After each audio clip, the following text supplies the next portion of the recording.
Yo, what's up guys? Welcome back to another video on the Gooners and Gloves Podcast channel. In today's video, it's going to be the 13th Gooners and Gloves Podcast, and I'm going to be giving you guys my immediate reaction to the Arsenal Shakhtar Donetsk game. I just finished watching it, so today I'm just going to give you my raw thoughts, my raw reactions to how I felt the game went, how I felt everyone did, how I feel about the result, and how I feel about the future upcoming Champions League games. Please let me know down below how you felt about the game, and pretty much I'm just going to jump straight into it. So I do have to be honest, I've got mixed emotions on this game. My emotions are mixed. I'm not, fully happy, but I'm definitely not fully sad. I've just got mixed emotions, and the reason for that is, of course, on one hand, I am happy that we won. Obviously, I'm always going to be pleased about that. We got the victory, we got the clean sheet, we got the 3 points. Ultimately, that is what matters. However, I do have to be honest, it wasn't the most comfortable performance. I feel like we definitely should have been scoring more. I also felt like near the end of the game, we were giving Shakhtar Donetsk really good opportunities. Of course, there was Trossard's missed penalty. So, yeah, mixed emotions all round. Pleased that we got the win, pleased that we kept the clean sheet, but definite improvements needed. There's no doubt about that. As I said, the creativity, we were creating chances, we just weren't finishing them off. So I think the clinical finishing wasn't there tonight. As I said, realistically, we should have been scoring more in this game, but ultimately we did only manage the one. But let's just get into the game and kind of how the game started off, take you through the game, and then obviously I will give some more of my thoughts on, how we should have done, etc. But yeah, so the game kicked off, and I thought we actually started off quite well. Good possession, we were dominating it for the most part. We were creating some chances. Gabriel Jesus was especially looking quite lively near the start of the game, creating those opportunities, cutting inside, etc, etc. Of course, Martinelli was also looking good. Havertz, he kind of eased his way into the game. I did feel he had a bit of a quiet start, and to be honest, he did have a bit of a quiet game today, which is definitely unfortunate, because of course that does mean that he did not break Robin van Persie's record. So he did equal it. He did tie Robin van Persie's record at 7 straight consecutive games scored in the Emirates, but he was unable to break that record. Of course, tonight was his opportunity. That would have been an 8th game, but he did have quite a quiet game, so he didn't manage to do that. But yeah, we started off the game quite well. Good possession. Jesus and also Martinelli were looking quite lively down those left and right hand flanks. They were cutting inside well, doing some crosses, just trying to create the best opportunities they could. But of course, initially the chances weren't being converted. Jesus had a really good chance near the start of the game, which he didn't quite manage to convert. Eventually, Gabriel Martinelli fired a shot at the goalkeeper, and it hit the post. And of course, there was some good luck, as it did hit Riznik, and ultimately it hit Riznik and it went into the goal. And that was, of course, our one goal of the evening, a Riznik own goal.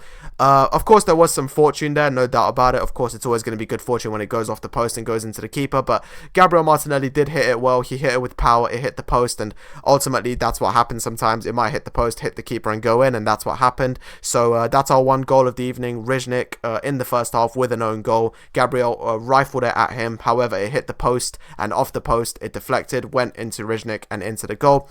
It's the sort of good fortune you get sometimes, and of course it's good that we got it. And as you guys can see, I have decided to give the man of the match to Gabriel Martinelli. Now, of course, I don't particularly think I don't think we had a particularly great performance. And even Martinelli, he was good and he was lively and he was creating chances, hence why I've given him man of the match. I don't think he was absolutely outstanding today. However, of course, I do like to pick a man of the match from our team in these videos, and so when I looked through them, I just figured, all right, he looked good. He ultimately did do the shot that led to the goal, and of course, he did look lively. He created some decent opportunities later in the game which weren't converted. So yeah, for that reason, I did go with Gabriel Martinelli for the man of the match. The other one that I was considering was David Raya, due to his excellent saves near the end. However, really until the last 10 minutes, David Raya didn't really have to do much of anything until then. So for that reason, I figured, all right, let's go with Gabriel Martinelli. So yeah, that's my man of the match. I've gone with Gabriel Martinelli. Of course, he shot, and that did lead to the only goal after a bit of a fortunate deflection off the post into Riznik. But yeah, moving on from that goal, so carrying on from there, I'd say for them, it was kind of just a routine rest of the first half. We kind of just kept trying to get some opportunities. We kept the possession. We defended nicely to close down any opportunities that Shakhtar had in the first half.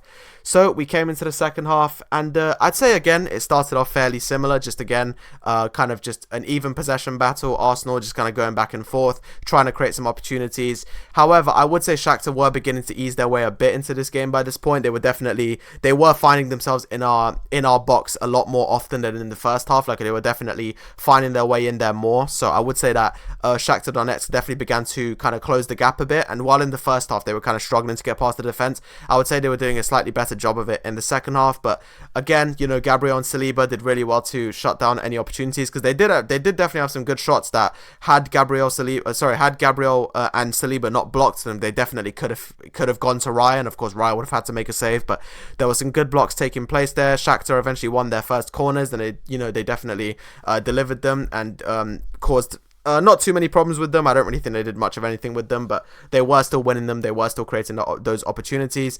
Then, of course, we get to when Mikel Merino crosses the ball into the box and it hits one of the Shakhtar Donetsk defenders' hands, and it's deemed a penalty. So then Trossard takes it, and unfortunately Trossard does miss.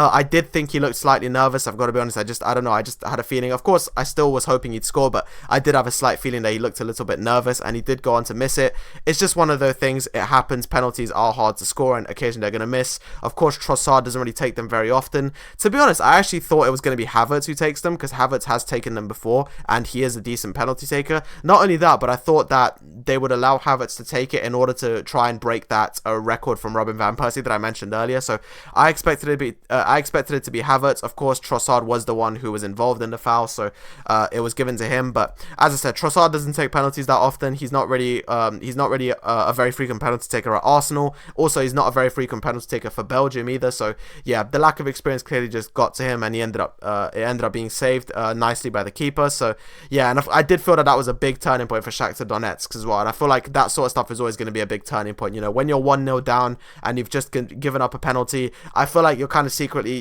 in your mind, you're kind of accepting that this game's probably done with. Like they're going to score the penalty and probably go on to win. So when you see your keeper actually make a save like that and you're still only 1-0 down, like the confidence definitely grows, and that was very apparent from Shakhtar in the final 10 minutes. They were pressing well. They were starting to get through our defense. Eventually, an absolutely fantastic shot from one of the players. Seriously, he hit this with his left foot, but a very brilliant save from Raya. Raya had to make a fantastic save there, but he did manage it. Yeah, just a really, really good effort. Absolutely rifled it with his left foot. He's, phenomenal shot, and Raya thankfully made the save. And then again, from there, they did manage to get a good cross into the box, and again, a header that was, it did look like it may be going in, but Raya caught it and was able to hold on to it. But yeah, definitely a nervy last 10 minutes, but we were able to defend, we were able to keep the clean sheet, and ultimately walk away with the 1-0 victory. So yeah, of course we saw Sterling come on. Sterling came on in replacement of Jesus, and Sterling looked okay. I don't think he looked particularly brilliant. He just looked sort of alright. Again, as I said, I just feel like we kind of just looked okay. Like, I don't think we looked particularly great tonight. As I said, I don't think we had our finest day in the office, and certainly not our finest performance, especially when you compare it to the brilliant performance that we put on against PSG a few weeks ago. I feel like this was definitely a worse performance. But yeah, of course, Jesus was taken off at 70 minutes. The thing is, I did like how Jesus was cutting in and stuff, but the problem is he just wasn't doing that enough, because one thing I was noticing with Jesus tonight is for some reason he just kind of kept going for these really speculative crosses. Like, I don't know if you guys were noticing this as well, but there were so many times where he was in such a good position and could have just cut in and maybe had a shot, but for some reason he just decided to go for these really speculative crosses, and he was doing that all night, and it was annoying to see, because whenever he was cutting in, he was having some decent success and was having some alright shots. Sure, some of them were blocked, some of them were saved, but the fact is, when he was cutting in, he was actually doing alright. So I'm just not sure why he kept going for these really speculative crosses, but eventually he was taken off at the 70th minute, and eventually, of course, it was in replacement of Sterling. But yeah, I thought Sterling looked okay, nothing special. Again, I feel like he probably is still kind of warming into the team a bit and hasn't really found his feet yet, but hopefully that will come with time and will come soon. Mikel Merino got some more minutes today. I actually thought he looked pretty decent. As I said, he's the one who delivered that cross, which eventually led to the penalty. But yeah, I thought Merino looked alright, not a bad performance at all from him. Of course, he came on at half time. Yeah, decent from him. Of course, a big talking point that I haven't actually addressed yet is that Bukayo Saka did not play. He was not in the squad at all, and I really hope that this doesn't mean he won't play against Liverpool, but there's no doubt that it at least does call for a little bit of concern. This isn't, as we saw tonight, this isn't the type of game that you'd be just resting him in. Like, you would definitely be playing him in a game like this, in a Champions League game. So the fact that he wasn't even in the squad, I think, is definitely concerning in terms of his injury, and it could potentially mean that his injury was worse than maybe what Arteta and Lee Carsley thought, which really sucks, but it's a reality I think we have to face, because as I said, the fact that he wasn't even in the squad today, of course he wasn't even in the squad against Bournemouth, I think it's definitely cause for concern. We'll see what happens, and we'll obviously keep that situation monitored. Another talking point is that Riccardo Calafiori came off with what seemed to be an ankle injury. He was in a fair bit of discomfort, and eventually he was replaced by Miles Lewis-Skelly, who I actually thought looked quite decent tonight. It was cool to see another one of the youngsters get some game time, and I thought that Miles Lewis-Skelly actually looked alright. He looked decent in the time he got, but yeah, definitely concerning with Calafiori, and we of course hope he'll be okay for Liverpool, because this injury crisis is just getting unbelievable. It's getting absolutely crazy at this point. Not to mention that on top of all the injuries, we won't even be able to play Saliba against Liverpool. So yeah, we definitely can't afford to be losing Calafiori. So just really hoping he's okay. He did have to come off and he looked in some discomfort, but hopefully he'll be okay for the Liverpool game, but we'll have to see. Hopefully Saka will be okay for the Liverpool game. But yeah, that pretty much concludes what the Arsenal-Shakhtar Donetsk game. A game which, of course, I'm happy we won, and I'm happy we got the 3 points, but there's no doubt that, we should have been playing better, we should have been scoring more, and ultimately we should have been slightly more comfortable. But as I said, this is the Champions League, and ultimately no game is ever going to be easy. The Champions League is the Champions League, and ultimately no game is ever going to truly be easy. So yeah, just ultimately happy that we got the 3 points. Ultimately, that is what matters. We got the 3 points. On to the next. So of course, this now takes us into the massive game against Liverpool next week, and not next week, on Sunday. And of course I will be making a reaction podcast to that and probably releasing it on Monday, so or Sunday evening potentially. I might even do Sunday evening, we'll see. Potentially I'll make a decision on that, but it will be out very soon after the game. And of course it's a game that is massive. It's huge. There's no denying how huge this game is, but of course it is one that unfortunately we do head into with several absentees. As we said, William Saliba will not be playing because of his red card. Saka is not a guaranteed player, so we'll have to see if he plays. I really hope he does, but of course he's not guaranteed. Riccardo Calafiori did come off injured today, so we'll have to see how he feels. Of course, we don't know if we'll get Urian Timber or not, because Timber is currently obviously he also wasn't in the squad today, same as he wasn't in the squad against Bournemouth, same as Saka. So yeah, we're definitely heading into that game with some absentees, some injuries, of course a suspension. So yeah, it's going to be a massive game, very, very tough. Of course, Liverpool are no easy team, and of course with all of the absentees on top of that, but just really, really hoping we can get the win in that game. It's such a massive game. It's so it's so pressure filled, so I feel like we just have to deliver. But anyway, I don't want to talk too much about that game because that will be in another video. But yeah, to conclude with Arsenal Shakhtar Donetsk, I've definitely got mixed emotions. I'm happy we won. I'm happy we kept the clean sheet, but there's no doubt that we definitely need to be making some improvements if we want to be getting the result against Liverpool, because as I said, the finishing definitely wasn't there. The creativity was fine, like we were creating the chances, but the actual finishing definitely wasn't there tonight. And ultimately we did manage to win off obviously a nice shot from Martinelli, but some good fortune in that it did go into the keeper and in, which ultimately is good fortune. But I'm glad that the fortune was on our side tonight, and I'm just glad that we got the 3 points. But yeah, to conclude, mixed emotions. Happy we won, happy we kept the clean sheet, but improvements will definitely be needed, not just against Liverpool. We also look ahead in our next Champions League game, even we got Inter Milan away. Like Inter Milan away is very tough, and some of the mistakes that we were making tonight would definitely be punished by Inter Milan. So yeah, but thank you guys for watching. I really appreciate you guys hearing out what I had to say about the game.